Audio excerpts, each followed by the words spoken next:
प्यारे बच्चों, वसंत भाग 3 से आज 10वां पाठ कामचोर। कामचोर पाठ की लेखिका इस्मत चुगताई हैं। इस्मत चुगताई उर्दू भाषा की जानी मानी लेखिका हैं। इनका जन्म 15 अगस्त सन 1915 उत्तर प्रदेश के बदायूं जिले में और इनकी मृत्यु 24 अक्टूबर सन 1991 में हुई है।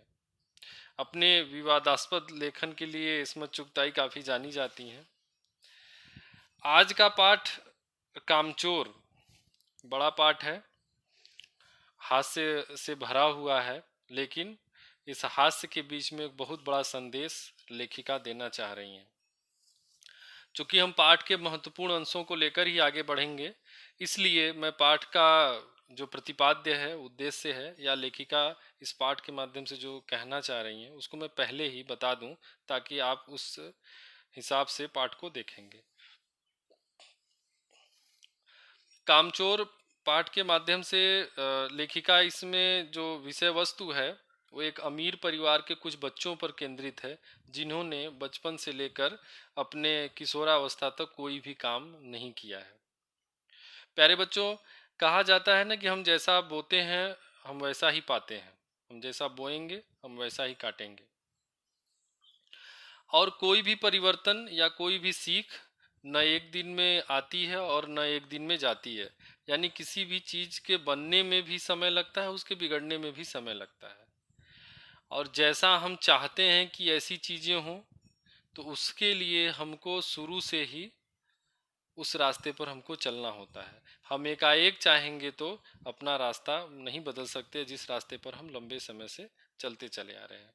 इस पाठ में भी उन बच्चों की कहानी कही गई है कि जो बच्चे बचपन से लेकर आज तक कोई काम नहीं किए हैं, अगर उनको एकाएक कोई काम करने को दिया जाएगा तो वो चाहकर भी नहीं कर सकते। और सबसे बड़ी बात यही है कि हमको जीवन में आत्मनिर्भर बनना चाहिए, चाहे हमारे पास सब कुछ हो, लेकिन फिर भी हमें अपने से चीज़ों को करने की आदत डालनी चाहिए। यह इस पाठ में महत्वपूर्ण संदेश है कि हमारे मतलब अपने माता पिता का कर्तव्य या स्वयं से हमारे अंदर ये बोध होना चाहिए कि हमको अपना काम खुद से करना है। माँ बाप अगर बड़े लाड प्यार में अपने बच्चों से कभी कोई काम नहीं कराते, उनके पास रुपया पैसा है, संसाधन है, लेकिन अगर कभी परिस्थितियाँ विपरीत हुई और उन बच्चों को काम करने की ज़रूरत आ गई तो चाह के भी नहीं कर पाएंगे और उनका जीवन बड़ा कष्टमय हो जाएगा। तो आइए देखिए बच्चों, इस पाठ में कैसे इस बात को बताया गया है। हम पाठ में प्रवेश करते हैं। बड़ी देर के वाद विवाद के बाद यह तय हुआ कि सचमुच नौकरों को निकाल दिया जाए। आखिर ये मोटे मोटे किस काम के हैं, हिलकर पानी नहीं पीते, इन्हें अपना काम खुद करने की आदत होनी चाहिए, कामचोर कहीं के। ये बात शुरू में हो गई कि मोटे मोटे कहा गया है बच्चों को कि बच्चे कुछ काम नहीं करते, अपना हिलकर पानी तक नहीं पीते। हिलकर मतलब एक जगह से उठ के दूसरे जगह जाके पानी भी नहीं पीते। और कह रहे हैं कि इतने कामचोर हैं, इनको अपना काम खुद से करने की आदत होनी चाहिए। कामचोर मतलब आलसी, जो कोई काम ना करे, काम से जी चुराए। तुम लोग कुछ नहीं, इतने सारे और सारा दिन उधम मचाने के सिवा कुछ नहीं करते, और सचमुच हमें ख्याल आया कि हम आखिर काम क्यों नहीं करते। बच्चे सोच रहे हैं हिलकर पानी पीने में अपना क्या खर्च होता है, इसलिए हमने तुरंत हिल हिलाकर पानी पीना शुरू किया। हिलने में धक्के भी लग जाते हैं और हम किसी के दबैल तो थे नहीं कि कोई धक्का दे और सह जाए। इसलिए पानी के मटकों के पास घमासान यानी भयंकर युद्ध छिड़ गया। सुराहियां उधर लुढ़की, मटके इधर गए, कपड़े भीगे सो अलग। यह भला काम करेंगे, अम्मा निश्चय किया। करेंगे कैसे नहीं, देखो जी, जो काम नहीं करेगा उसे रात का खाना हरगिज नहीं मिलेगा। यह इसलिए, यह लीजिए, बिल्कुल शाही फरमान जारी हो रहे। शाही फरमान यानी राजा के द्वारा जारी किया गया फरमान, आज्ञा। हम काम करने को तैयार हैं, काम बताया जाए। हमने दुहाई दी, हमने कहा कि भाई बताइए। बहुत से काम है जो तुम कर सकते हो। मिसाल के लिए दरी कितनी मैली हो रही है, आंगन में कितना कूड़ा पड़ा है, पेड़ों में पानी देना। और भाई मुफ्त में तो यह काम करवाए नहीं जाएंगे, तुम सबको तनख्वाह भी मिलेगी। यानी बच्चों को लालच किया गया, दिया गया कि तुम लोगों को पैसे भी मिलेंगे, तुम लोग काम करो। और काम भी बता दिया गया।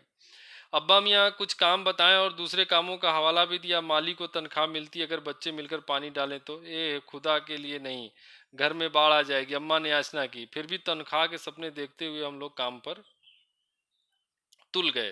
तुल गए मतलब लग गए काम पे जोरों शोरों से।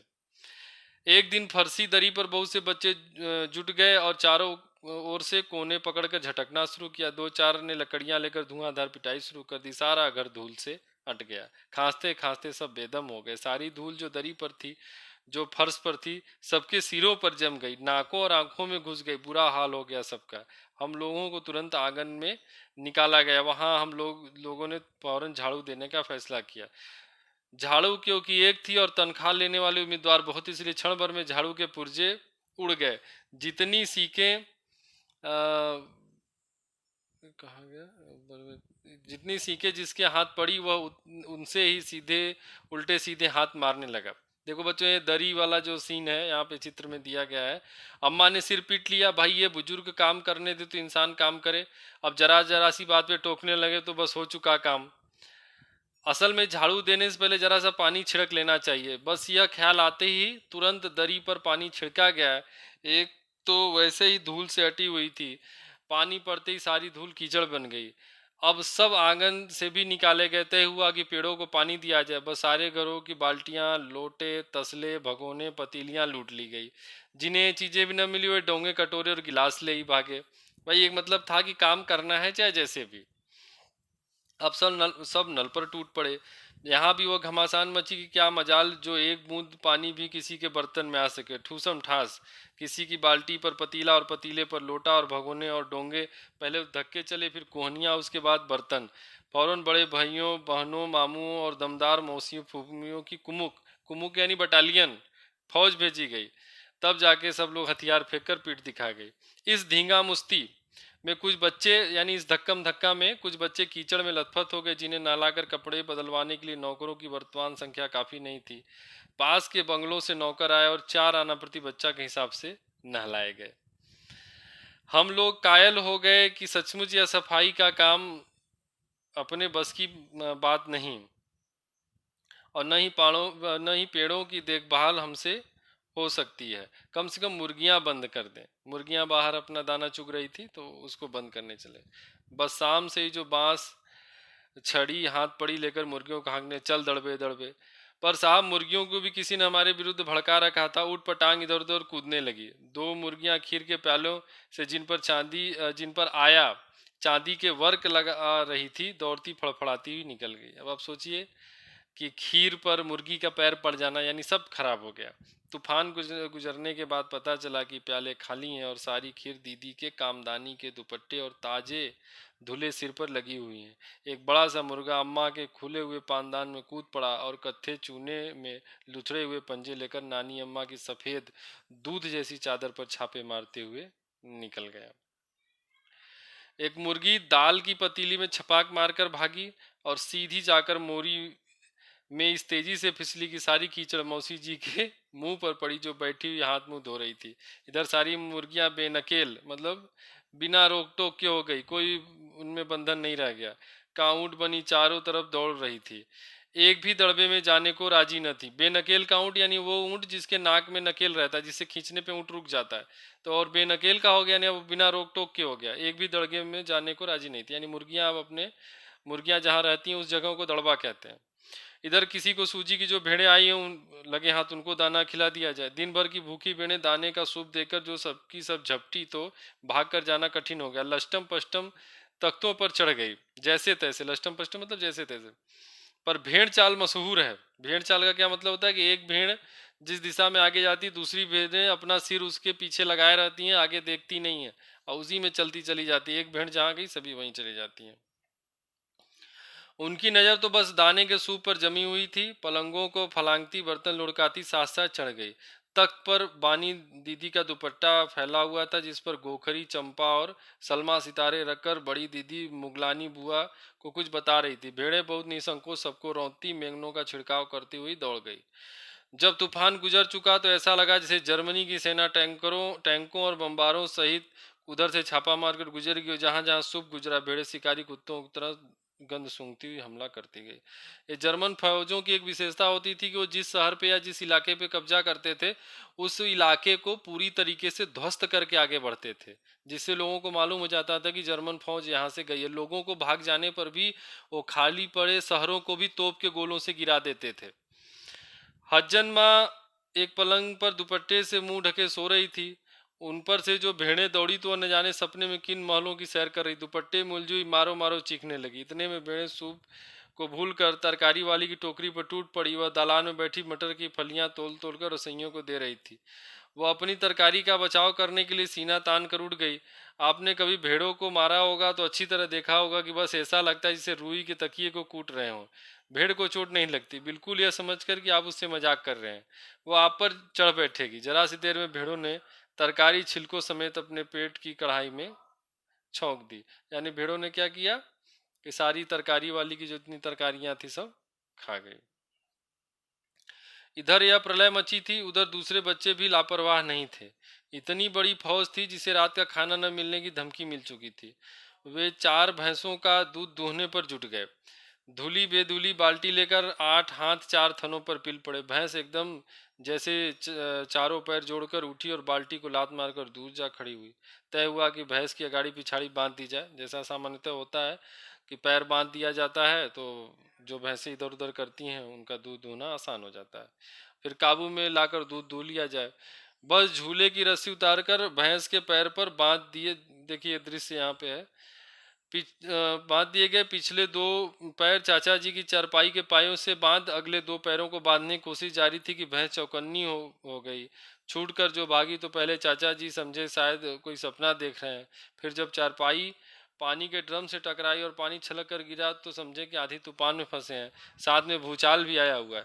फिर जल्दी उन्हें असली बात का पता चल गया। वह पलंग की दोनों पार्टियां पकड़े बच्चों को छोड़ देने वाले को बड़ा बुरा सुनाने लगे।